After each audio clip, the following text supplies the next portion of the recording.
말씀은 마태복음 24장 36절에서 44절 말씀입니다. 본문은 예수님의 재림을 맞이하기 위해 성도들이 어떻게 살아야 하는지를 말씀해 주고 있습니다. 여러분, 예수님의 재림을 믿으십니까? 그렇다면 그 재림은 언제 일어날까요? 예수님은 노아의 날을 비유로 재림이 언제 일어나는지 말씀해 주십니다.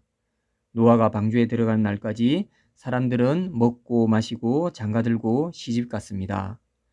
먹고 마시고 장가들고 시집가는 일은 죄라고 할 수 없죠. 오히려 인류의 역사가 계속되는 한 인간 세상에서 이루어지는 평범한 일상입니다. 이 비유에서 중요한 것은 심판의 날이 이르기까지 아무도 알지 못했다는 사실입니다. 여기서 우리는 예수님의 재림이 일상생활을 하는 가운데 일어날 것이요, 이날은 심판의 날임을 알 수 있습니다. 주님이 재림하시는 날, 즉 심판의 날에는 어떤 일이 일어날까요? 그날에는 두 남자가 밭에서 일을 하는데 하나는 데려감을 얻고 하나는 버려둠을 당하게 됩니다. 그리고 두 여자가 함께 맷돌을 갈고 있는데 하나는 데려감을 얻고 하나는 버려둠을 당하게 됩니다. 함께 밭에서 일하고 함께 집안에서 일하는 이들은 부모와 자녀 혹은 형과 동생의 관계일 것입니다. 이 비유가 의미하는 바는 분명합니다. 함께 있다고 해서, 가까운 사이라고 해서 다 같이 구원받는 것은 아니라는 것입니다. 창세기의 롯을 떠올려 보십시오.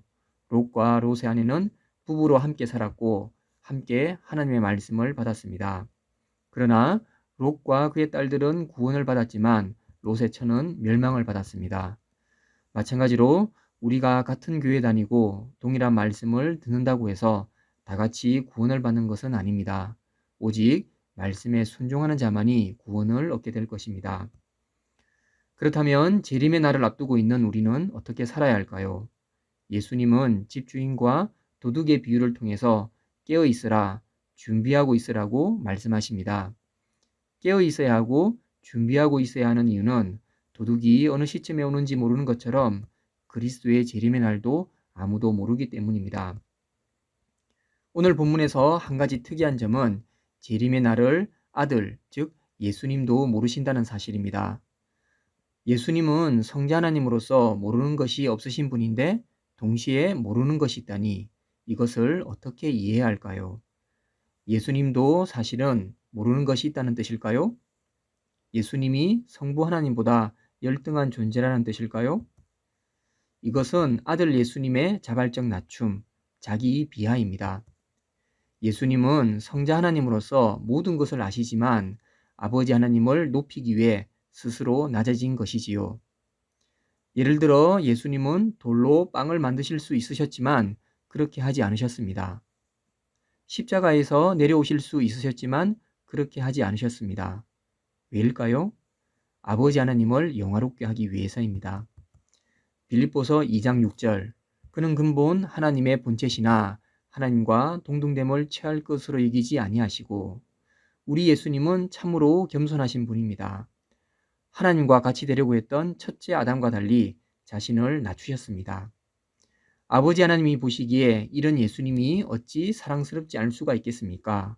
그래서 아버지 하나님은 아들 하나님을 이렇게 영광스럽게 하셨지요. 빌립보서 2장 9절, 이러므로 하나님이 그를 지극히 높여 모든 이름 위에 뛰어난 이름을 주사. 말씀을 맺도록 하겠습니다. 참 성도는 재림의 날을 추측하고 그 날을 계산하는 일에 집중하는 사람이 아닙니다. 참 성도는 깨어 있어 준비하는 사람입니다. 우리는 재림의 날을 결코 알 수 없습니다. 하지만 주님은 반드시 오실 것입니다. 일상 속에서 재림을 기다리며 만반의 준비를 하고 살아가는 성도들이 되시기 바랍니다.